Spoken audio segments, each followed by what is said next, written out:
Tertúlia. Meu boa tarde aí para todos. Hoje nós temos aí o tema nosográfico dentro da tematologia, continuando aqui os 3 temas da tematologia desde ontem e termina amanhã. Hoje nem tem eleição. Amanhã nós vamos trazer 20 temas e eu já vou falar para vocês, tem pouca gente aqui, que eu vou ter nos 20 temas, os últimos 5 são sobre saúde. Então, possivelmente, vocês vão deixar para o fim, como sempre, né? Quero só ver o que vai dar. Agora, o tema nosográfico é o assunto predominantemente patológico, abordado tecnicamente, dentro da tecnologia, em qualquer análise, que é na analítica, pesquisa ou investigação, que é a experimentologia, a fim de ser melhor compreendido e explicitado no desenvolvimento das tarefas de esclarecimento, que é a TARES, bioético, né? Cosmoeticologia do ponto de vista evolutivo. Agora, o estudo do assunto patológico com a intenção de esclarecer o realismo dos interesses da ciência. O objetivo do estudo é curar da enfermidade a fim de combatê-la com eficácia. O problema dos puristas, românticos, orientalistas, simplistas e polianas nas abordagens aos temas de base patológica. Os cientistas abordando com autodiscernimento os assuntos intocáveis e antipatizados pelas pessoas simplórias. Os sentimentos de aversão entravando as pesquisas e os estudos por parte das consciências interiorotas e apriorotas. As tolices teológicas pueris contra as pesquisas científicas em favor da saúde humana. Os combates absurdos contra as transfusões de sangue. Depois tem aí uma série de detalhinhos, por exemplo, um deles é o seguinte: a solidariedade humana a partir do princípio terenciano, do sou homem e nada humano me é estranho. Agora depois tem a taxologia, com 7 categorias de realidades inseríveis no universo de pesquisa dos temas nosográficos. Acidente, belicismo, dejecto, de soma, dor, ilicitude e subhumanidade. Depois tem caracterologia, 24 verbetes relativos à nosografia. Agora depois, os temas nosográficos nem sempre são bem recebidos pelas leitoras e leitores ainda imaturos. Paradoxalmente, tal fato os tornam mais prioritários nas pesquisas tarísticas. Como reage você aos assuntos nosográficos? Você compreende e admite com serenidade as abordagens técnicas aos temas controvertíveis? Eu quero dizer que esse é o verbete 1132, tem 4 páginas, 37 logias, e ele tem exatamente 8 máximas. Eu não sei se bate aí com você, tá certo? São 8 por mim aqui. Lá na etimologia tem 2 máximos. É isso aí. Agora, se quiser aumentar, pode aumentar a fobiologia e a holotecologia.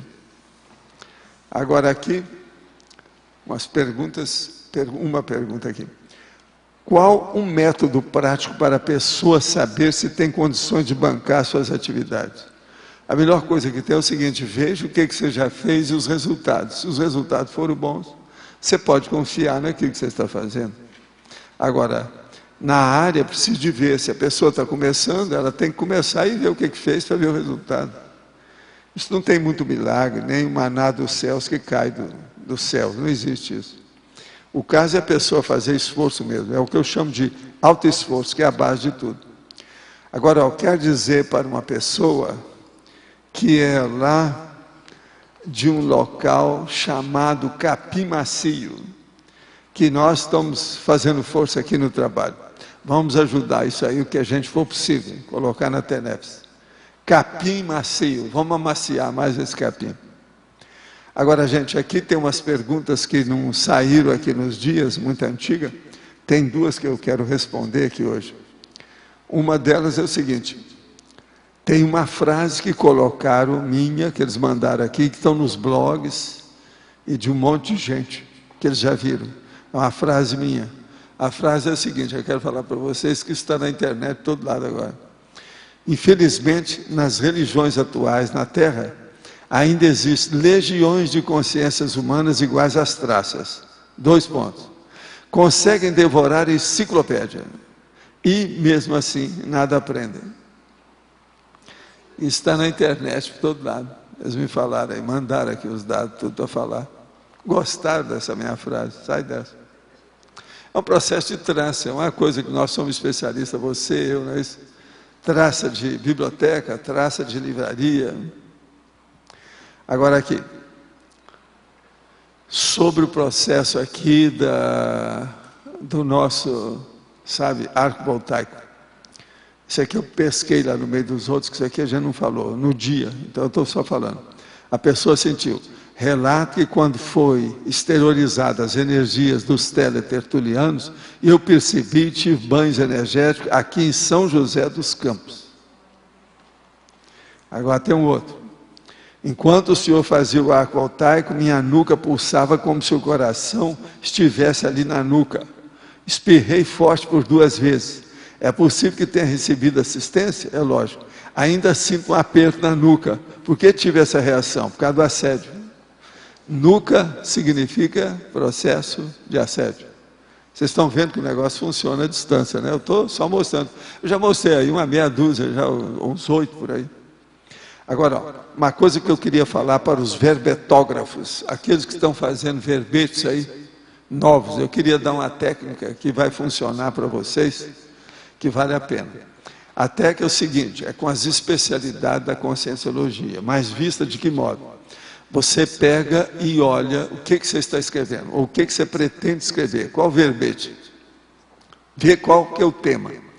Com esse tema você vê, não, essa aqui é a especialidade tal. Então o que você faz?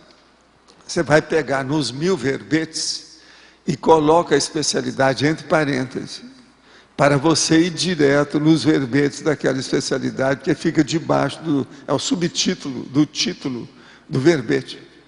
Então a pessoa ali, ela vai ter uma noção de diversas facetas daquele tema que ela está desenvolvendo.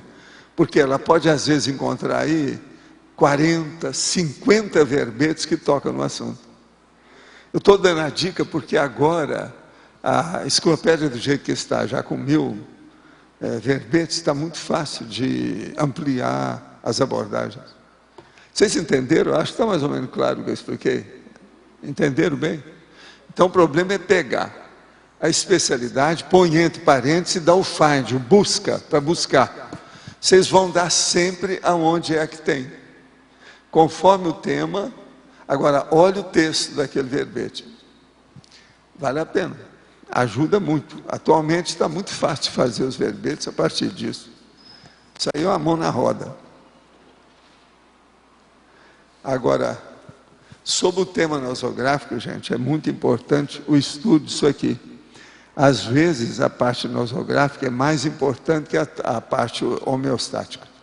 Agora, o que nós precisamos mais na vida humana é a homeostática, que é o processo vamos dizer, da higiene, da profilaxia, para caminhar antes da terapia, ou seja, da patologia. Pode falar. Eu gostaria que se aprofundasse, você falou que a gente pega as especialidades, você lá pega 50, é por pesquisa da gente, você podia detalhar mais isso? O problema é todo o seguinte, por exemplo, arranja aí um tema, você está entendendo? Arranja um tema. Eu não vou dizer aí que eu não quero sugerir nada para ninguém, porque tem tanto tema, tanta coisa. Experimentologia. Experimentologia, então acabou. Experimentologia é dentro da experimentologia. Você pega então e coloca experimentologia entre parênteses e coloca o find. Aquilo vai bater em todo verbete que tem no subtítulo experimentologia. Está entendendo? Então o que você passa? Você pode arranjar aí 50 verbetes sobre experimentologia. Eu não sei quantos tem. Eu tenho uma listagem lá, mas ela não está aqui comigo. Então, por exemplo, que seja 30. Você vai ver alguma coisa que pode ser que vai interessar para ampliar a sua ideia. O que você vai escrever? Tá certo? E outra coisa, também não ficar repetindo aquilo que já está escrito, que é rebarbativo, né? Não ficar com bato-pensanidade. Então, o problema da especialidade, ele especifica mais o universo do assunto. Então, ajuda mais a pessoa. Vai por mim, porque eu mesmo uso isso. Todo verbete que é muito novo, qualquer coisa, eu dou uma sondagem naquilo que eu já escrevi através disso. Já há muito tempo. Sempre pelo Find. Agora, hoje, vocês têm o mesmo recurso que eu, que é buscar, pôr o Find. Põe lá, porque está no computador. No Find, no caso, pegar desses 1000 verbetes que já tem no, sei lá, no DVD ali. Pois é. Aquilo é fácil. Agora, a gente tem que usar computador em tudo isso. Uma pessoa que queira trabalhar hoje, não dá para viver sem computador, né? Não dá. Que é bem mais prático, né? É o jeito. E usar uma porção de aparelho, né, dentro da workstation, da estação de trabalho. Como eu faço. Tem um monte de aparelho, tudo quanto é jeito. Professor? Sim. Eu gostaria de me esclarecer a respeito da classificação da natureza que está na fatologia, na segunda linha.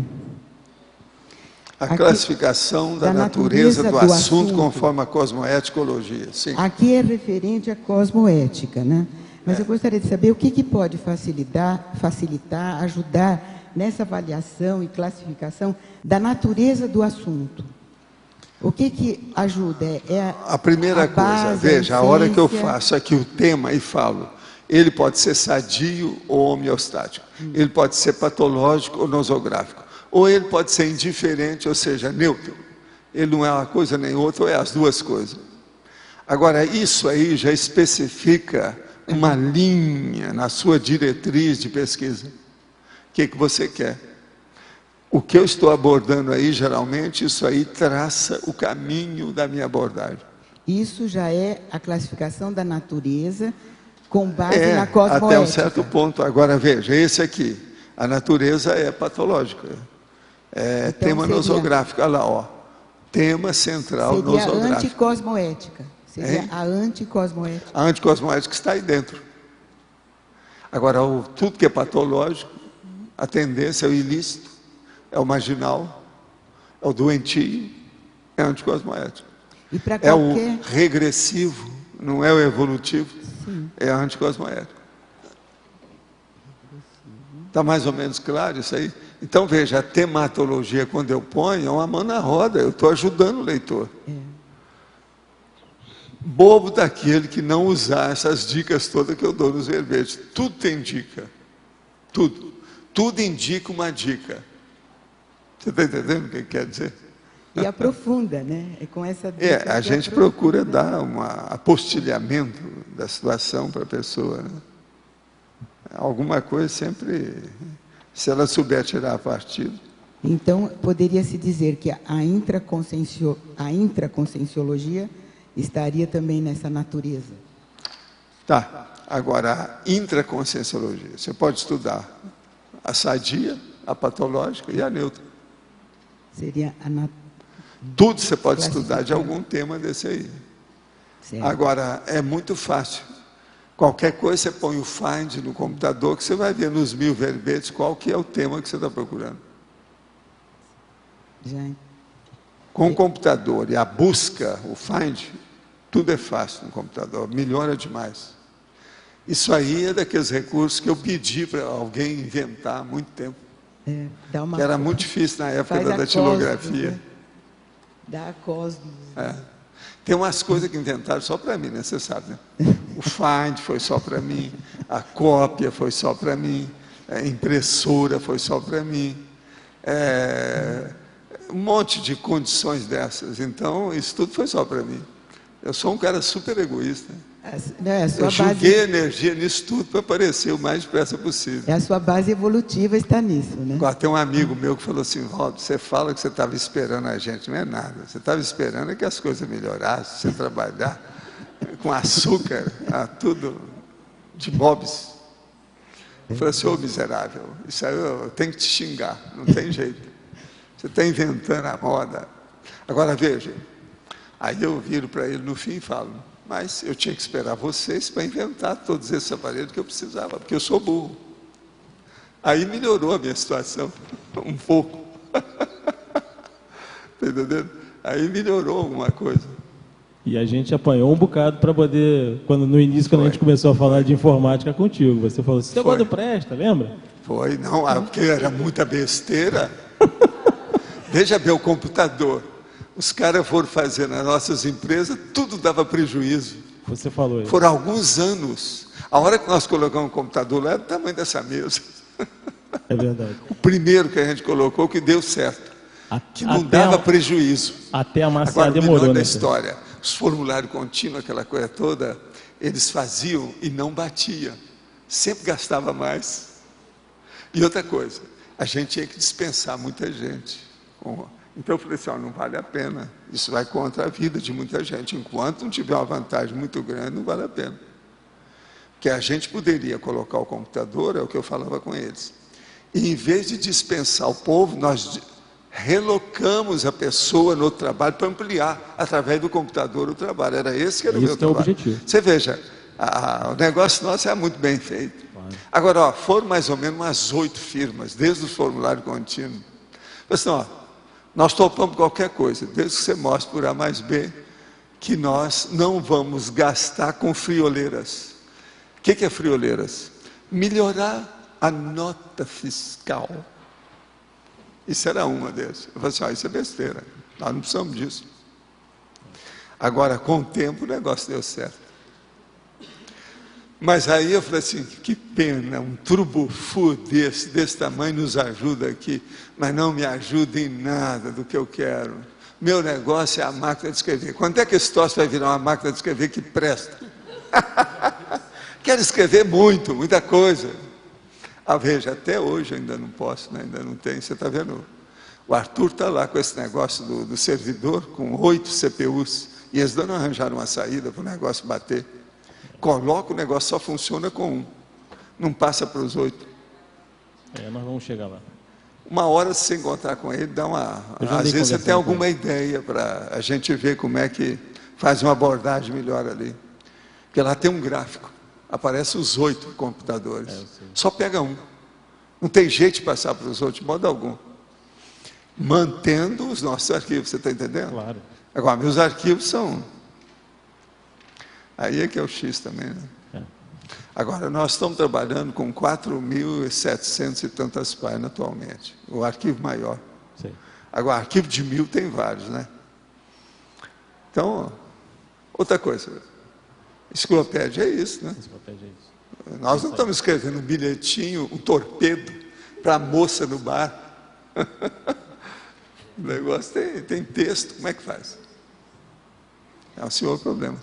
São 8 CPUs, uma beleza. O computador de servidor, imenso, ele é grandão.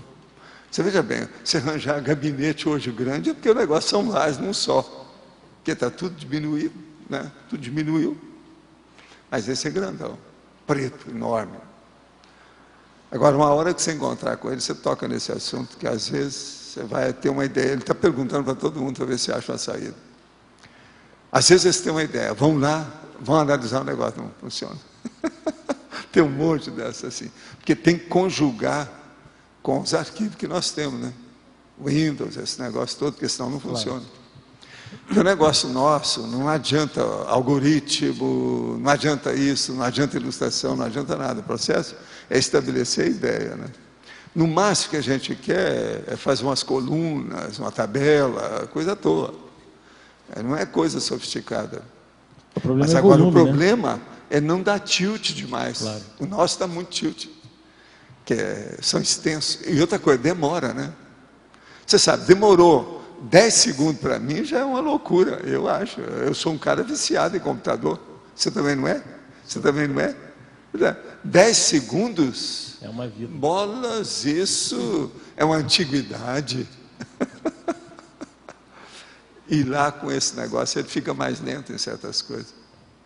E dá tilt.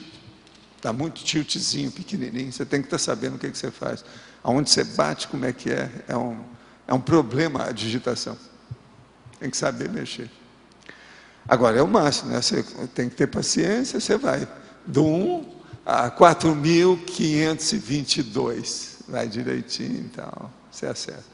A hora que ele esquenta, outra coisa, na hora que esquenta muito, que começa a ferver, começa a... Então, as ventoinhas não aguentam por causa do calor, depois de trabalhar muitas horas, eu paro. Paro, esfrio, assim, ó, vê se você esfria, dorme um pouco aí e tal, vamos ver. Depois eu continuo. E outra coisa, com um no-break e tudo, hein? Não é fácil. Você veja, então, conclusão. Os Jobs da vida, os Gates da vida, eles nunca escreveram muito, né? Eles não sabem escrever, né? Não sabe. Eles sabem mexer com máquina, mas não sabem escrever, porque senão já teria isso tudo. Uma vez fizeram um desses programas, que é o Venture, que fazia um negócio maior. Eu fui usar, não dá nada, isso há muitos anos. Mas nós vamos chegar lá, vai chegar um dia que você vai ter tudo aqui, como eles gostam de tudo pequeno, deve ser desse tamanho, e eu tenho a holoteca toda aqui comigo, no bolsinho. Né? Vai Vamos ver. chegar. Vai chegar lá. Professor Valdo, oi, aqui. Sim. Na última linha da fatologia, se o senhor pudesse falar alguns exemplos dos autoconstrangimentos imaturos. São as pessoas, por exemplo, que não têm muita experiência em certa área de atividade e ela se constrange facilmente perante as coisas. Então, por exemplo, vai falar num processo de pedofilia, por exemplo, incesto. A pessoa na mesma hora fica ruborizada, se fala em sexo, é um problema. Você está entendendo? Estou dando um exemplo que é muito grosseiro esse, mas tem outros mais refinados nesse assunto. Então a pessoa tem autoconstrangimento por não estar a par e nem afeita àqueles temas ou aquele assunto, aquela linha de conhecimento. Então isso tudo é preciso de ainda alguma experiência, né? Traquejo, falta traquejo num caso dele. E essas coisas, isso você pode olhar que tem. Agora, o que se passa? Esses autoconstrangimentos imaturos, eles acabam sendo patológicos. Inibe a pessoa, não deixa ela desenvolver, cria problema, uma opção de coisa nesse sentido. Entende?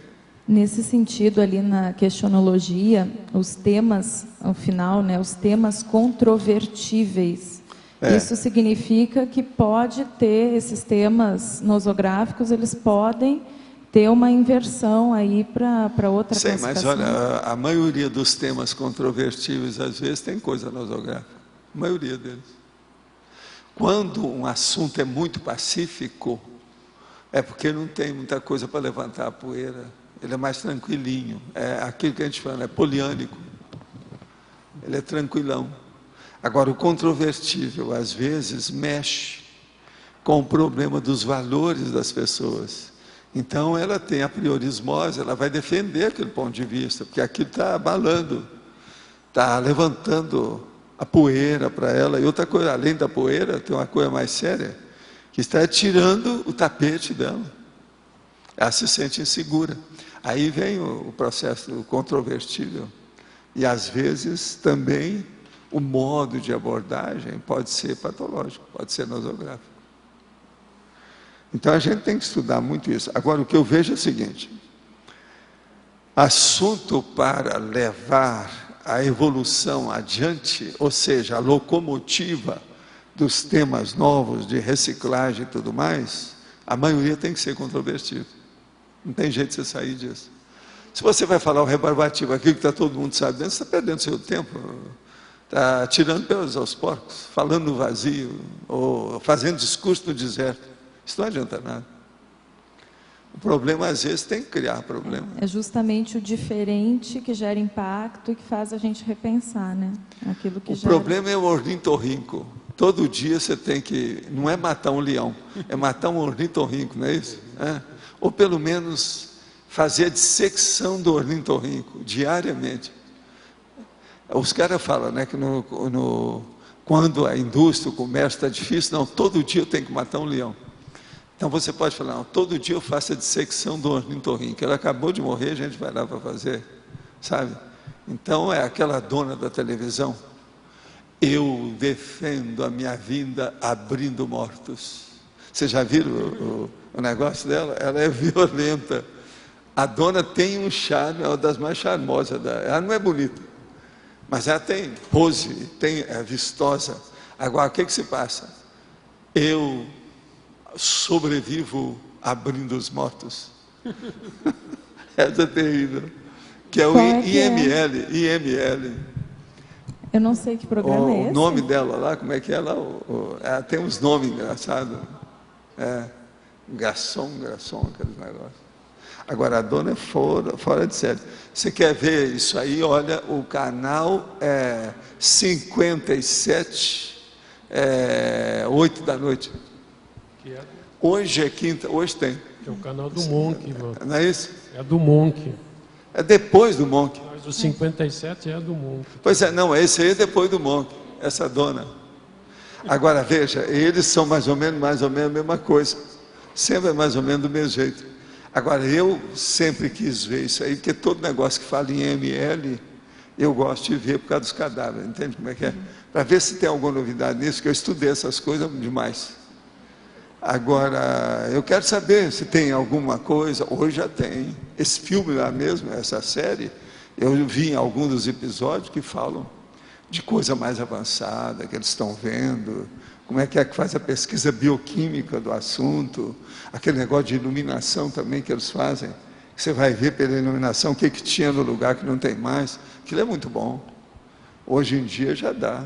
E outra coisa, eles estão mostrando lá que a turma hoje do Instituto Médico Legal já banca detetive, né? Já faz o trabalho. Agora, o nome dela básico é Cross alguma coisa. Crossing Jordan. Pois é, mas Jordan. O negócio é o Cross. Eles colocaram Cross. Agora, eu te pergunto, por que é Cross? Eu não sei. Não, eu sei que é, mas veja, será que fizeram de propósito? Eu não sei por quê. Cruzar o quê? Cruzilhada. Agora, você sabe que essa aí é o Col Marchand. Tinha um cara que falava lá, então eu pedi o Leandro, que conhece as coisas de televisão e cinema, igual eu, que estudou lá também, né? Você sabe, né? Em Hollywood. Então eu falei com ele, eu não entendo por que é que aí no Marchand tem o cara que chega e fala assim, Col Marchand. Isso é sem parar. Eu falei, não tem nada de Col nisso, e nem Marchand. Agora o cara mudou. Parece que é o mesmo que está falando, mas ele não fala Col Marchand, ele fala Col Marchand, mais suave. É a pronúncia que era errada mesmo. Ele deve ter visto que estava errado. Alguma coisa, alguém falou. Teve um dia que eu deu vontade de telefonar para ela e falar assim, olha, fala com ele aí para corrigir, que tem muito erro. Só numa noite eu vi uns 5 erros de pronúncia de inglês. Ele falava sempre muito afetado. Não, agora ele falava de propósito para chamar a atenção. A gente vê que às vezes o erro foi intencional.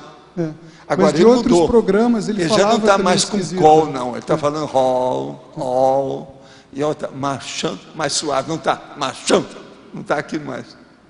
Marchand, veja, Marchand é o canal, meu filho, é channel. Como é que é possível? Você está entendendo? Agora, tudo é propaganda, né? Mas o que você queria falar? Na penúltima linha da fatologia, as tolices teológicas pueris, eu queria alguns exemplos.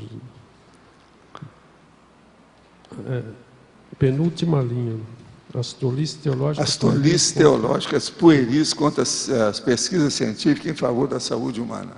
Por exemplo, a célula-tronco. Você quer coisa pior do que isso? Aquela pesquisa sobre...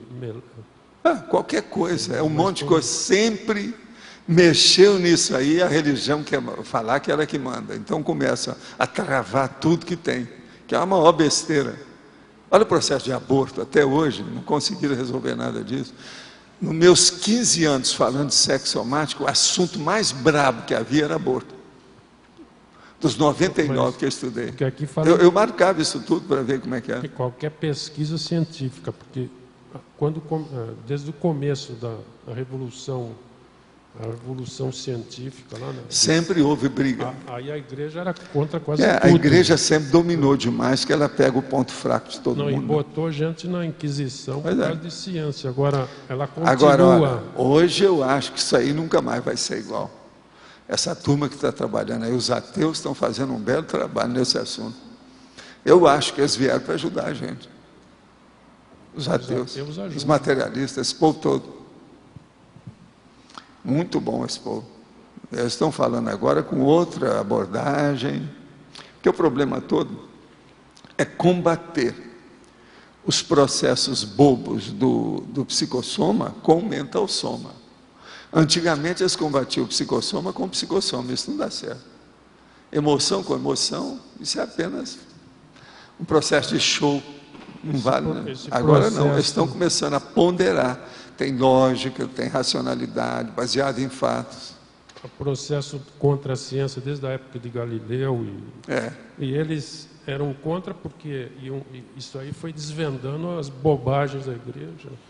Mas então, mas tudo é lá da sua terra, né? Galileu é de lá, né? É coisa e Galileu casa. era ligada. O Vaticano.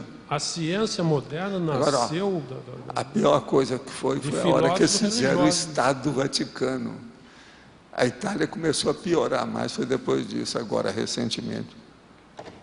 Mas você sabe que a ciência moderna, piorou muito. Ela nasceu, ela veio através da igreja, a própria igreja. Ah, sim, mas porque eles não deixavam ninguém estudar, era só eles e tinha que estudar de acordo com eles. Eram próprios filósofos da igreja. Outra coisa, muitos de nós aqui, estudamos por conta própria, porque éramos autodidatas contra a igreja, contra a monarquia da plebe. Muita gente aqui, caminhou por causa disso. Começou a dar valor para o estudo por causa disso. Uns a 8 vidas, outros a 12 vidas aí para trás. Então, isso mas é um fato. Os filósofos o povo que embarcou demais na religião está preso lá dentro. Olha o Emmanuel, com tudo isso que ele sabe, eu que conheço o homem, não teve que voltar para mexer o restinho que está faltando lá? O paradoxo é que a ciência nasceu da própria religião, filósofos religiosos que no começo, na modernidade, tudo, Newton era ligado à religião, todo mundo. Não, agora, tudo começou com o processo das iniciações. Aí é que deram as Pítias. Pítia, você sabe de onde apareceu isso? Pitonisa. Pitonisa da Grécia, é por causa da cobra. Até parece que no Egito. Não, e o processo da cobra, que é Piton. Foi aí que deu o nome de Piton, Pítias, Pitonisa, esse negócio todo. Eu não sei se Pitonisa já existia no Egito, alguma coisa assim. Já, o negócio é muito antigo. Agora, tudo começou por aí. Agora, o que é pena nesse negócio todo é que vocês aí, muitos de vocês que foram Pitonisa, lá do oráculo de Delfos, todo mundo morria mais cedo, você sabe, né? Porque morria intoxicado. Por causa das emanações dos vulcões. Aquilo era uma espécie de cocaína, colocava o cara na descoincidência. Então ele começava a falar as coisas, vinha o outro lá, comunicava através dele e tal. Pitonisa era isso. Agora, a maioria morria cedo, porque morria intoxicado. Aquela mulheria toda. E outra coisa, tudo virgem. Que eram escolhidas virgem para ser pitonisa. O negócio, quando cresceu, que virou uma indústria, o negócio não era certo. Agora, vocês pensam bem, houve pitonisa lá durante 1000 anos. 10 séculos. Vocês estão vendo que vocês passaram por uma boa escola. Eu falo que são vocês pelo seguinte: uma vez eu perguntei para um dos nossos amigos aí do curso intermissivo, desse povo antigo, quem é que está entrando em primeiro lugar nessas coisas? São as pitonisas. Agora, são vocês, né? Vocês apareceram aí e falaram que tem curso intermissivo. Deve ser você. Você já pensou você como pitonisa, virgem de templo? Valdo, falar de pitonisa, aquela inalação de gás, eu já li esse como é que é? Relação de esse quê? livro do oráculo. Sim. E as pitonisas inalavam gás, que aí não fica... Aquele é do vulcão. E eles achavam que o Piton, quer dizer, Piton, estava lá dentro. Aquilo, o deus Piton ia dar para eles a ideia nova, a revelação.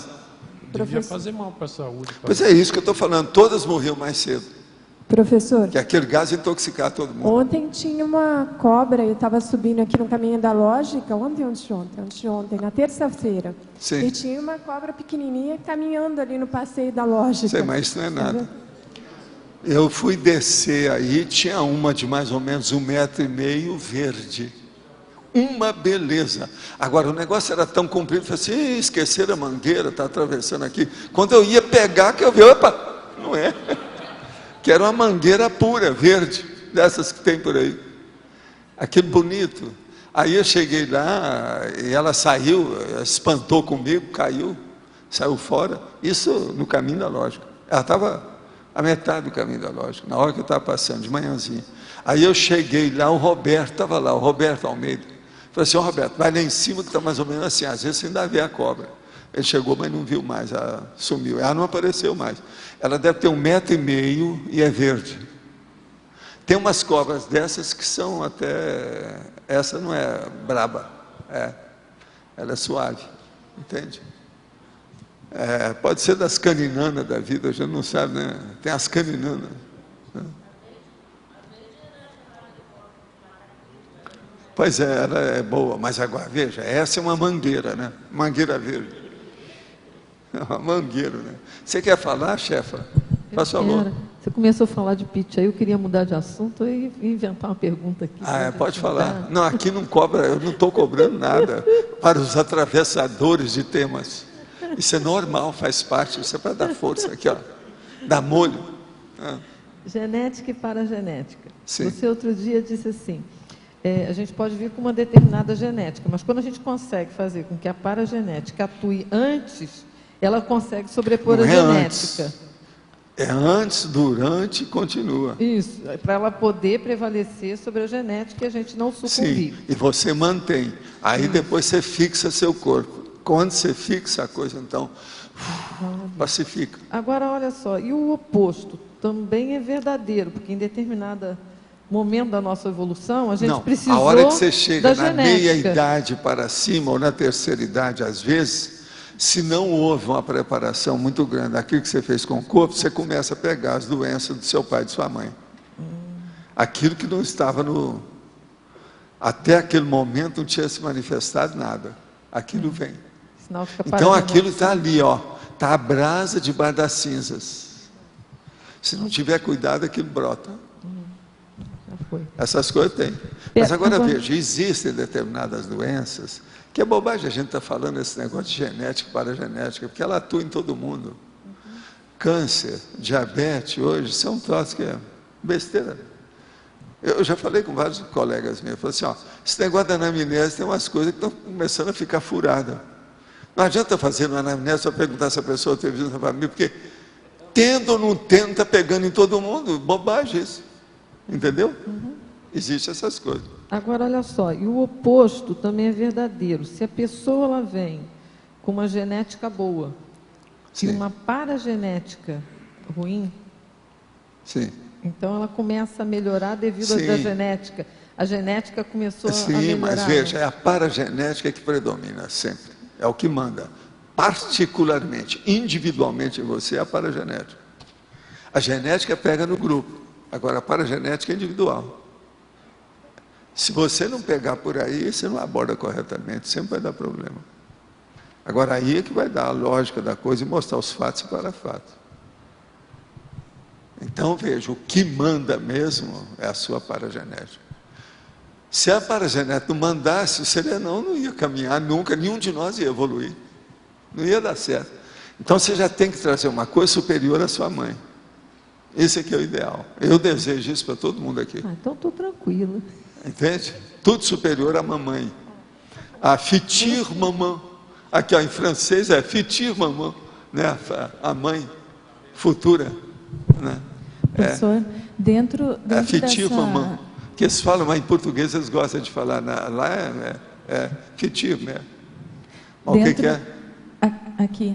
Dentro dessa... Aqui, desculpa, eu não falei a letra B. Dentro dessa pergunta da Grace, uma vez eu ouvi o senhor falando sobre a questão da base genética, que às vezes a base genética é da mãe, às vezes você tem que seguir, porque a base de tudo para você se orientar é isso aí. Isso aí segue. Ou isso seja, aí vale a pena. Tem um que predomina na sempre base predomina, genética. a mãe ou o pai. A maioria dos casos. O negócio é muito óbvio. E como é que isso tem a ver, no caso, com o próprio vínculo kármico, digamos, se a genética que predomina é da mãe? Às vezes tem, mas o que interfere mais não é isso, não. A genética pende para um determinado lado de acordo com a paragenética individual sua. É isso que eu estava falando com ela, com a Grace. No caso, então, tende para presta atenção, paragenética similar. Olha aqui, ó, meu caso. Eu comecei a examinar as coisas de várias pessoas, e meus pacientes, e policlínica, um monte de coisa. Então comecei a ver que aquilo era real. Aí eu falei assim, não, então eu vou me examinar. Então comecei a ver. Mas naquela ocasião eu ainda não tinha nenhuma doença firmada, séria dentro de mim. Aí eu tive um infarto. A partir daquilo, instalou a hipertensão. Eu falei assim, opa, o negócio é minha mãe. Então, eu vou ter as doenças básicas da minha mãe. Aí eu comecei a ver, eu vou ter que ter refluxo. Porque minha mãe tinha um processo que ela vivia tomando coisa o tempo todo. O meu irmão é mais novo do que eu, 6 anos. Aí eu comecei a examinar meu irmão. Não, vamos ver como é que é. Meu irmão começou a ter refluxo 20 anos antes de mim. Sendo que ele é 6 anos mais novo, então são 26 anos de diferença. Você está entendendo o que quer dizer? Agora, comigo, o negócio veio, do jeito que eu estava pensando. Agora, por exemplo, eu nunca tive nada de processo de diabetes, mas meu pai era diabético. Aí eu falei assim, se eu abusar das minhas coisas, eu vou ter o processo de diabetes mais tarde. Foi batata. Eu entrei como se fosse uma pré-diabetes agora recentemente, eu não cheguei a ficar. Mas estou no nível. Você está entendendo o que é? Isso já é do meu pai, mas olha, quanto tempo? Agora, o meu negócio da hipertensão, não. Hipertensão eu tenho desde 1960. São 49 anos. Não é fácil isso aí, né?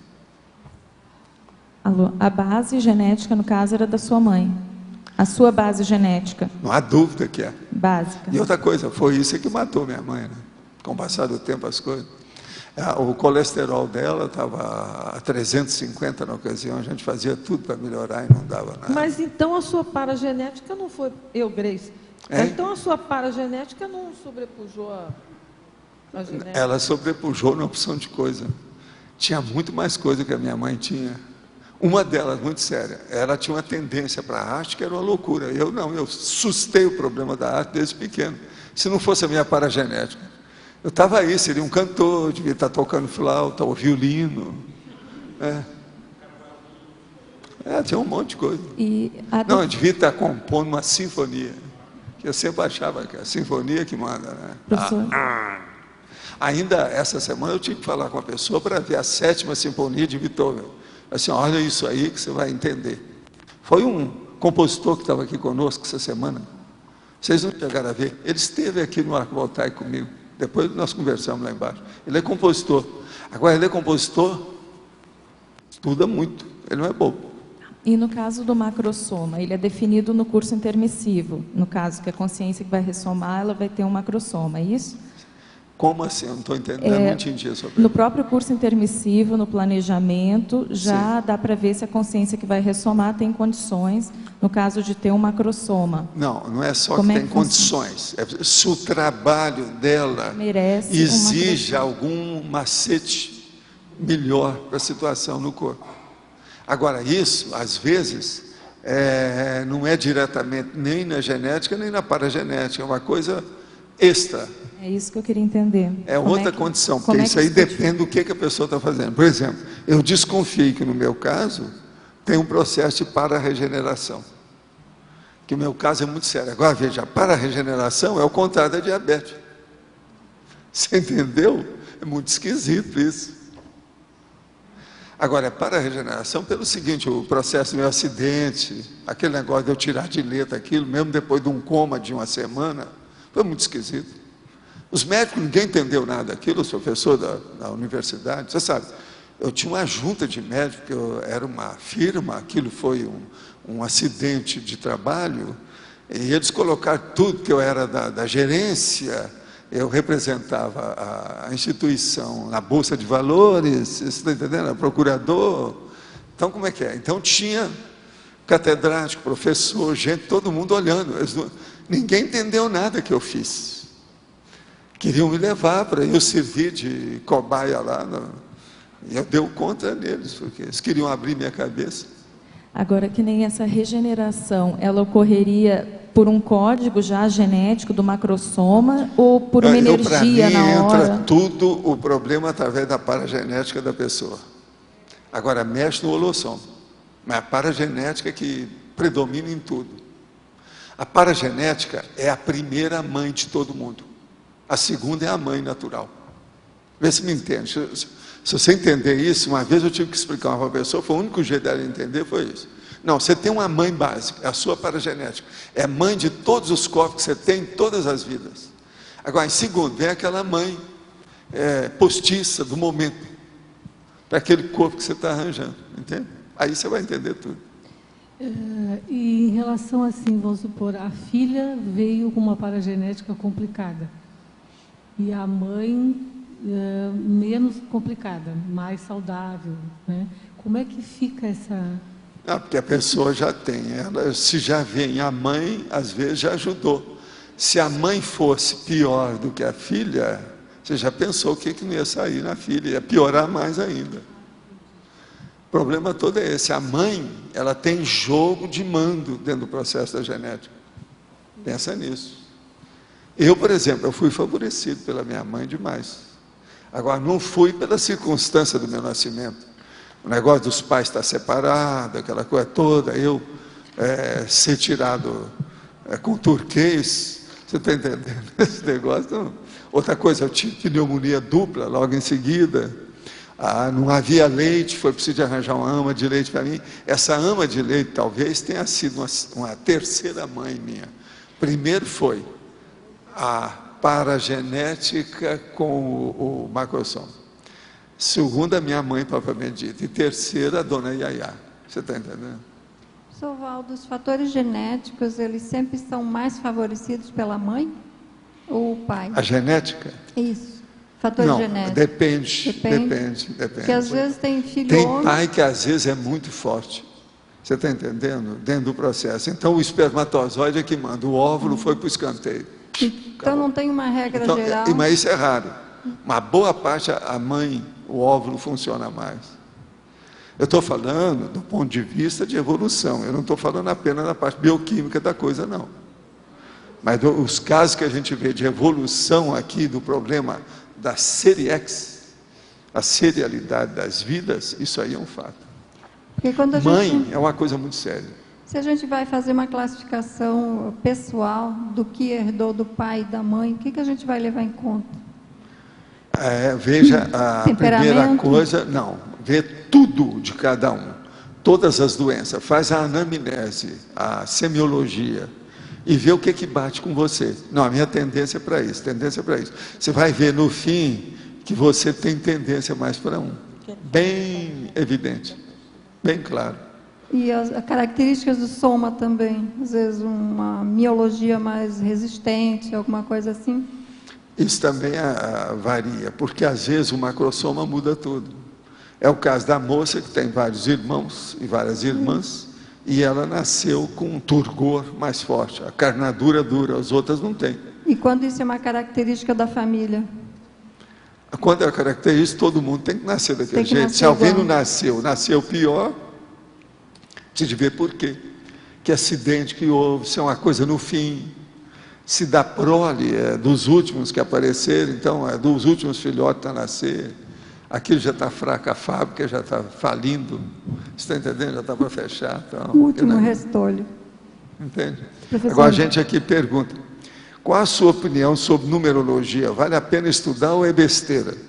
Olha, numerologia do jeito que tem por aí, é muita tolice, que é feito de uma maneira para vender. É um processo de venda, é um problema comercial. Agora, existem os processos, sim, dentro do processo de simbologia dos números e outras coisas mais, isso aí funciona assim. Mas é uma coisa mais sofisticada, mais difícil de expor. E eu, por exemplo, eu não tenho nenhum livro bom para indicar para uma pessoa sobre numerologia. O que tem no Brasil, que é o melhor que tem aí, que é de um amigo nosso, eu até conheci, mas ele está dentro do padrão normal das coisas. É difícil falar nisso aí. Em relação à sua resposta sobre a pressão na nuca e processo de assédio no início dessa tertúlia, estive aí numa tertúlia em fevereiro e recebi um arco voltaico através do senhor. Senti muita pressão na nuca e me foi identificado um acoplamento com a consciência amparadora. O que deve explicar, então, que nem sempre a pressão na nuca indica processo de assédio. Escuta, você ainda não raciocinou uma coisa. Você tem processo, ou tinha, vamos falar tinha, passado. Você tinha processo de assédio sempre com a consciência, 1, 2, ou 3, ou 5, na sua nuca. Então, o seu processo de desenvolvimento, ou seja, isso que nós chamamos sinalética, energética, parapsíquica, etc., é na nuca. Está na nuca, por quê? Está começando, está engatinhando, o negócio é ali. Então, a hora que você vem, que vem um amparador junto com a gente, que a gente vai trabalhar, ele vai afetar o quê? O dedão do seu pé? O hálux? Não, é só a nuca. Acapite? Temos um bebê de 1 ano e 2 meses que iniciou na escolinha recentemente. No início ele estranhou um pouco, mas agora já está adaptado. Recentemente lemos uma entrevista com o autor Steve Bildoff, criticando o ingresso de criança na escola antes dos 3 anos de idade. Consequências como depressão e agressividade foram citadas por ele na matéria. Essas questões nos deixaram apreensivos. A criança é muito esperta e tranquila e pensamos ser alguém do grupo. Gostaríamos de saber a sua opinião, ou mesmo de algum profissional da área a respeito desse assunto. Queremos muito ajudá-lo nessa vida e evitar qualquer trauma causado pela nossa experiência. Olha, 1 ano e 2 meses é preciso haver mais diversificação do seu carinho para com ele. Eu acho isso mais importante que o resto. Então, por exemplo, é bom que você tenha contato diretamente com o corpo e outras coisas a mais, para mexer com as energias dele. Ele está com 1 ano e 2 meses, é muito pequeno ainda. Então, o problema da mãe, eu acho mais importante que o resto. Isso você pode seguir, porque vai dar certo. Agora, ó, de 2 para 3 anos, dependendo do temperamento da criança, com 2 anos já pode começar a funcionar, mas o ideal é 3. Dos 3 em diante já deve mexer com energia e outras coisas a mais, que a criança já dá conta do recado. Agora, tem que expor também certas coisas, não deve deixar a criança só na escola, não. Deve, se não tem um preceptor, o pai ou a mãe deve ter o preceptor e acompanhar nessa idade, até mais ou menos 7 anos. Porque até os 7 anos a pessoa não está nem aqui nem fora. É como se ela tivesse descoincidente o tempo todo, né? Descoincidência virgem. Mas descoincidência virgem patológica, porque não está sabendo, ela entende, não há lucidez. Então é um perigo. Por isso que a gente fala, por exemplo, se a criança é hiperativa, precisa começar a trabalhar antes disso. Então tem que trabalhar bem antes dos 7, porque senão o negócio prolonga. Aí vai virar o adulto deslocado mais tarde, que não é uma opção de coisa. De modo que o que eu vejo é isso. Coloque o contato da mãe e do papai com isso. O meu filho, por exemplo, a gente andou com ele a partir dos 3 meses de idade. Era viagem de avião, tudo quanto era lado, para o exterior e etc. Tal. O maior problema que havia era de alimentação. Isso aí é um problema, sempre foi. Agora, é para qualquer um nessa idade. Agora, outra coisa também, para fazer uma viagem de avião com a criança nessa idade, se a pessoa não pagar bem, está danado, porque ela não pode andar nessa turístico, porque pega tudo quanto é doença dos outros e cria problema. Às vezes tem uma criança lá que está tossindo, pronto, vai pegar.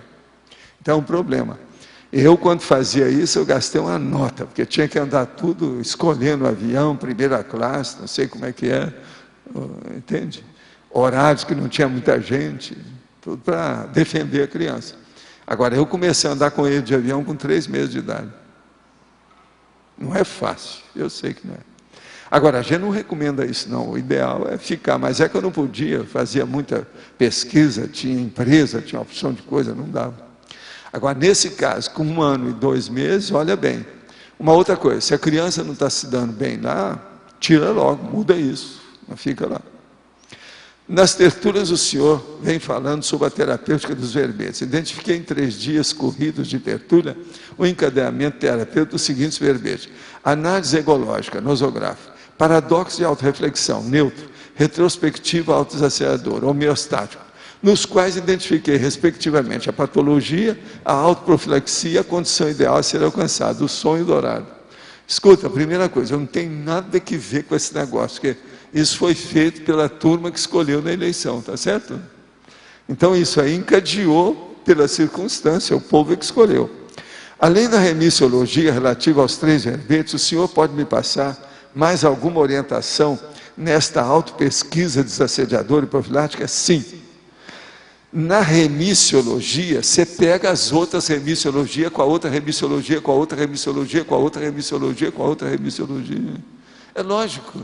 Você está entendendo? Uma reação em cadeia de remissiologias. Você ainda não percebeu. Pega na remissiologia de cada um e vê a remissiologia de cada um. Será que ele entendeu agora o que eu estou falando? O que é que eu posso explicar mais disso?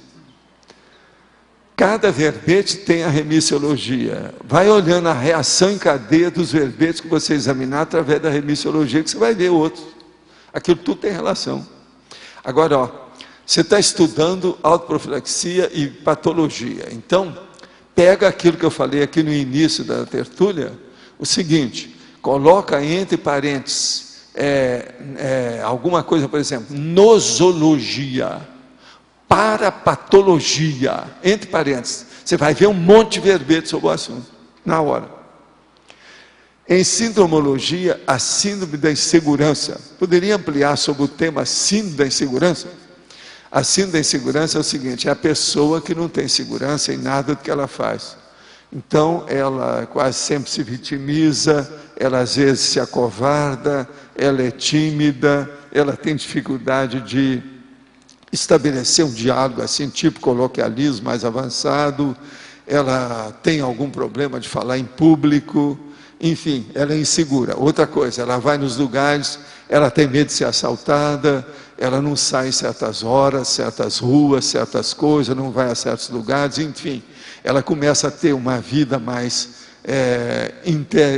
dentro de casa, intramuros, fechada, por falta de confiança e segurança. De modo que a insegurança aí, ela alcança muitas instâncias e modos de manifestação. Precisa de ver o temperamento da pessoa, como é que ela age. Agora aqui, estou fazendo TENEPS há 4 meses. Coloquei o nome de uma vizinha que é carne de pescoço, para ver se ajudava a mesma e sua família. Essa pessoa tomou uma raiva, ficou pior e tem feito de tudo para me tirar do sério, está vendo? Mexeu no assediador, o assediador viu que está invadindo a presa, a vítima foi em cima dela. Tenho conseguido ficar até agora como poliana, e ela ainda continua na minha TENEPS. O senhor pode me ajudar? Sim. A primeira coisa é o seguinte, pensa positivo em favor dela e do assediador. Escuta, é um homem que está com ela, eu sei, eu vi o negócio aqui na hora que eu comecei a falar. Tem um homem. Uma outra coisa, o homem tem o cabelo preto e caído para um lado, o cabelo dele. Observa que às vezes você vai ver, ele está chateando essa vizinha já faz alguns anos. Pode ter sido até um parente dela, alguém que morreu mais cedo, alguma coisa nesse sentido. Observa por aí. Lembre-se, é um homem, 48 anos, e o cabelo que cai de um lado, cabelo preto, caindo para um lado. Observa que às vezes, com essa descrição, você vai olhar, né? Vai identificar o cara perto. Agora, desassimilação simpática das energias. Diz assim, é o que você precisa de fazer. Não brinca com isso. Está vendo? É isso aí. Mexeu em caixa de vespa, de marimbondo, não é isso? Eles vêm em cima, faz parte do serviço. Mesmo para fazer assistência.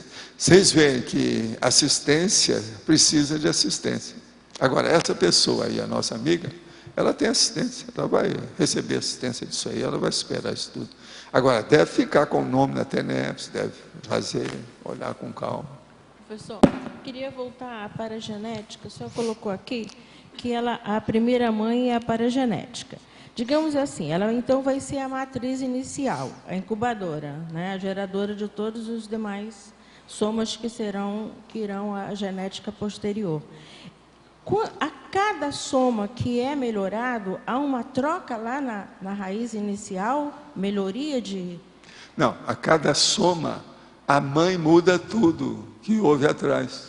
É outra mãe, outro corpo, outra condição. Sim, mas eu falo... Então a genética que muda a cada soma. Sim, sim. Vamos raciocinar melhor um pouco. Paragenética, estacionado lá, né? 1000 anos, 1000 vidas. Não, mas aquilo está Então, acumulado soma, de alto nível e aquilo está em evolução. Então, vai melhorando e vai A retornando genética é que matriz. não, ela só funciona naquele período, acabou, não tem mais nada. Aí vem outra. Raramente a pessoa tem a mesma genética na mesma árvore genealógica ou no mesmo pomar, quase sempre muda a árvore. Sim, mas vai melhorando gradativamente a paragenética. A paragenética é sempre, ela está em andamento. Pois é, porque cada soma que Só não vem... melhora assim, uma pessoa igual o Arlindo, em certas circunstâncias, que ele já falou, tal. Mas isso é exceção. O Cada Arlindo é exceção. soma é uma oportunidade de trocas e de mudança que retorna à base, não é verdade? Então, aí vai, né? Então, a paragenética com o Agora, com o tempo... o problema é ver quando as coisas se encaixam melhor. Quando você arranja uma boa genética, uma mãe fora de série, com uma opção de coisa...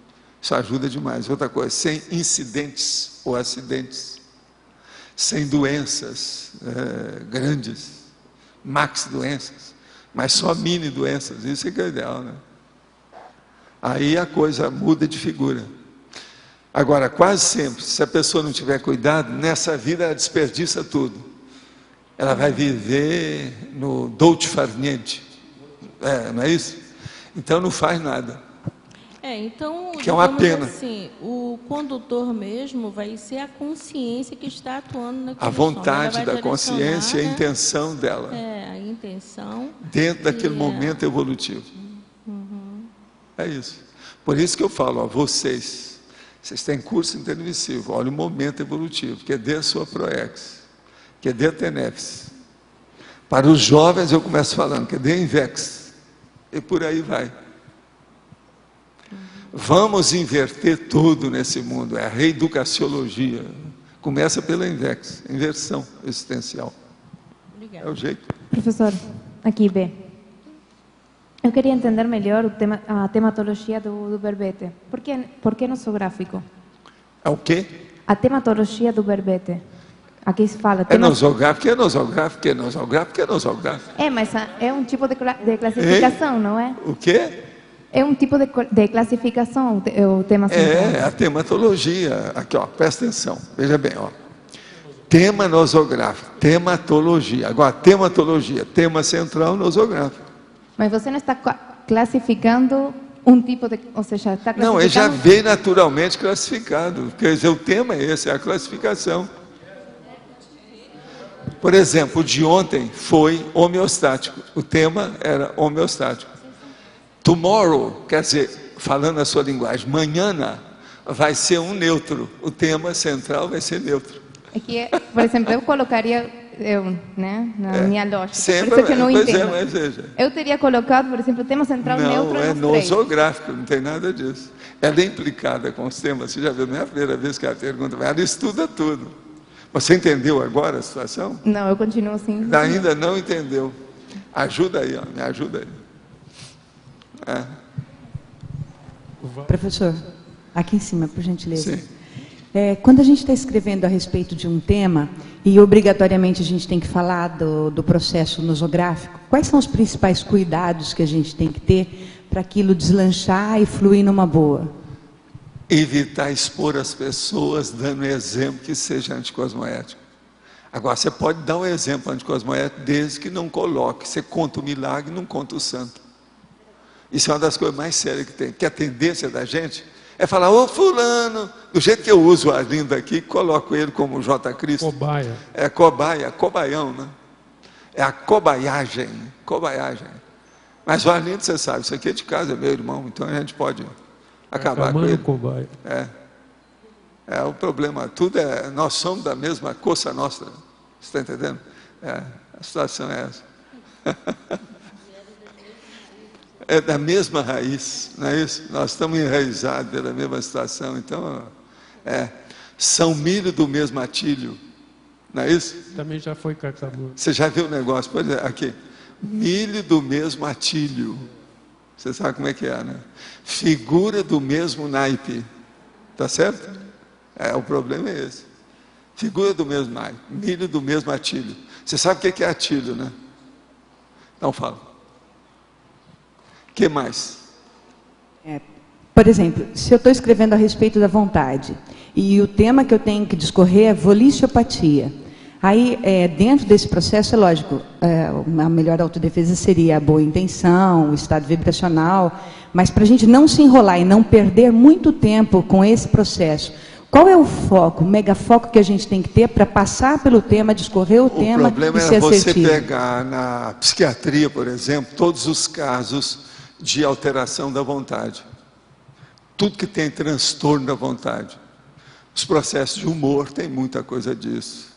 Entendeu? O problema de relacionamento, companhia, convívio. Então, é por aí que você tem que entrar. E examinar e dar alguns exemplos disso, né? Sobre o assunto, como é que é, por quê. Então, é a vontade distorcida, patológica, alterada. É a voliciopatia. Agora, é muito psicopata com a vontade alterada. Tem gente que não gosta de melhorar. Ele se sente bem dentro daquela condição patológica. Você está entendendo? Olha as pessoas que se medicam o tempo todo. Tem vários nomes para isso. Aquela que tem mania de doença. Mas pensa bem. E quanto à questão do estado de ânimo da pessoa? De quê? O estado de ânimo. O ânimo firme, o pois ânimo mas saudável. Isso aí é o problema. Quando ela está entregue às baratas, ela não quer levantar nada, pensa em suicídio, essa coisa toda, tudo é problema de vontade. Porque no caso aí da voliciopatia em si, ela é muito abrangente. Só da gente pegar nos temas porque você está verbetes, mexendo na base que invade tudo da vida de uma consciência. A vontade é a maior força que ela tem. O maior poder é a vontade. Então isso aí é problemático. Tem que estudar muito. Voliciopatia é universão, é o cosmos. Então aqui para esse nosso lado aqui da Via Láctea, para esse nosso lado aqui particular, esse bairro aqui da Terra, ele é um problemático. Ele é dominado pela voliciopatia. É você que queria falar agora? Então, falando da genética e paragenética, no teu caso, pelo que eu deduzo, prevalece a paragenética, mas ela atua como superando a genética. No caso, por exemplo, regeneração é uma dessas coisas que atuou para... Atuou porque eu consegui sobreviver, né? Esses vários percalços, essas vicissitudes, acidente, doença grave, isso e aquilo. Então, isso aí me ajudou. Agora, até que ponto que poderia ajudar ou não? Você tem que lembrar que meu irmão em pouco tempo foi embora, morreu cedo, 20 e poucos anos. Meu irmão, logo abaixo de mim, 4 anos de diferença. Mas assim... Outra coisa, os médicos que falaram que eu ia durar pouco, quando eu estava com 28 anos, a maioria já dessomou. Eu não carreguei o caixão de ninguém e nem julguei a última pá de cal em ninguém, porque eu não estava vivendo com eles. Mas muitos deles já morreram. Eu fiquei sabendo agora, porque eu estou estudando o negócio do jubileu para ver quem é que dos meus colegas que estão vivos. Nós somos 47. Se tiver vivo, deve ser só uns 20. Então, esse ano vai ter o primeiro jubileu da primeira turma da faculdade. Eu sou da segunda. Então, vamos ver se vai ter. A Selma, que esteve aqui, vai examinar isso esse ano, para ver se vai ocorrer, para ver se vai ter o ano que vem. Se tiver o ano que vem, nós vamos lá, porque a turma aqui de Foz me pediu para ir. Então nós vamos. Esse aí até que eu queria ver quem é que sobrou, os últimos dos moicanos da minha turma. A nossa turma era 47 só. E tinha só uma mulher, ela está viva. E outra coisa, essa é fora de série. Ela chama Vânia Lopes Cansado. Ela teve paralisia infantil, anda de muleta e é psiquiatra. Essa é fora de série. A Vânia é minha amiga de muito tempo, bem antes dessas coisas todas lá, que é lá de Uberaba. Então, mas essa atuação, por exemplo, quando se teve um infarto, e no caso do acidente, a gente pode dizer que houve superação da paragenética em relação à genética? Eu penso que houve alguma coisa. O meu processo do acidente, por exemplo, aquilo lá foi, né, ficou claro. Mas antes disso, por exemplo, o problema da minha infância, aí, logo que eu nasci, aquela coisa toda, eu sobreviver, muita gente não dá valor nenhum para isso. que eu não ia aguentar a barra, a cabeça tudo rachada aqui, tudo, não é que fica? Logo que eu nasci. E outra coisa, a miséria era muito grande, né? 1932, no interior de Minas, lá não tinha médico, não tinha nada disso não. Tudo na base de, sabe, os interessados, a pessoa que sabia isso ou aquilo, parteira, etc. Mas assim mesmo você cuida bastante da saúde, que pode ter um Eu problema. cuido de propósito, né? Porque senão não dá, porque mexendo com a energia do jeito que eu mexo, se eu não cuidar da saúde, eu estou perdido aí. Dá um troço qualquer aí. Dá um curto-circuito igual aquele que deu aqui outro dia, né? Quer dizer, pode ter problema assim mesmo. Já pensou um curto-circuito daquele? Daqui, né? Em alguma coisa? Pode falar. Professor, eu gostaria de saber como é que faz quando a gente reconhece algumas inseguranças pessoais para a gente não tornar essas inseguranças um foco de vulnerabilidade. Olha, o problema é a pessoa ver o que é e como é que ela combate, né? A primeira coisa tem que identificar o que você está chamando de insegurança da pessoa.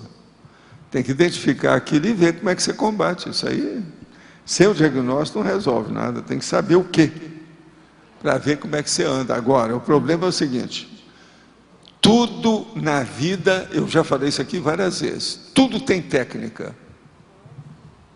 Então pensa bem, procura a melhor técnica para combater aquele mal, aquele transtorno, aquela alteração. Toda alteridade ou alteração pode ser combatida tecnicamente. Pensa nisso. Nós temos que lembrar, por exemplo, hoje você vai fazer uma exposição pública, tem técnica. Você vai escrever um bilhetinho desse tamanho, tem técnica. A pessoa vai fazer sexo, tem técnica. A pessoa vai arranjar um filho, tem técnica. Tudo tem técnica hoje.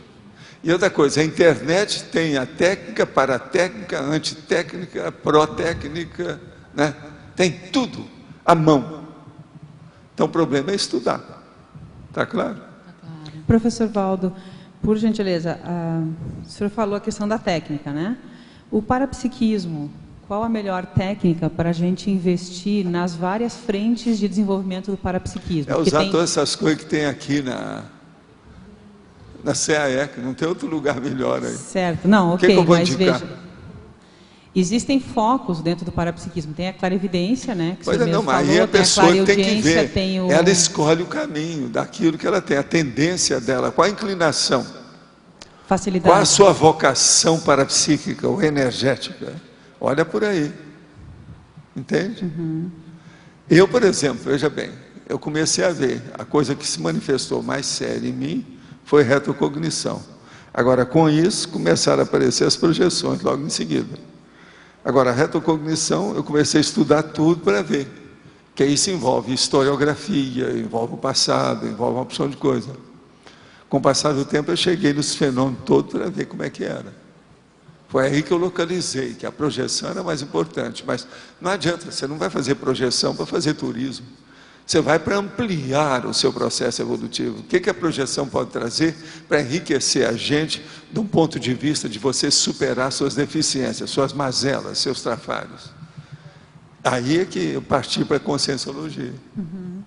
Então você tem que ver a mesma coisa, como é que é, qual o caminho, para onde vai. Ir pelo facilitador, então, que a gente tem mais facilidade. Agora veja, eu menino não sabia nada dos negócios dos eflúvios, dos fluidos, que é a energia que nós chamamos aqui. Com o passar do tempo eu vi que isso aí era alavanca básica, era ferramenta de mão de toda hora, de todo momento, em qualquer lugar. Aí eu comecei a mexer. Foi aí que eu recobrei o estado vibracional, que eu já conhecia de outras vidas, e comecei a estudar para falar sobre isso. O senhor já conhecia o estado vibracional de outras Já. vidas? Pode.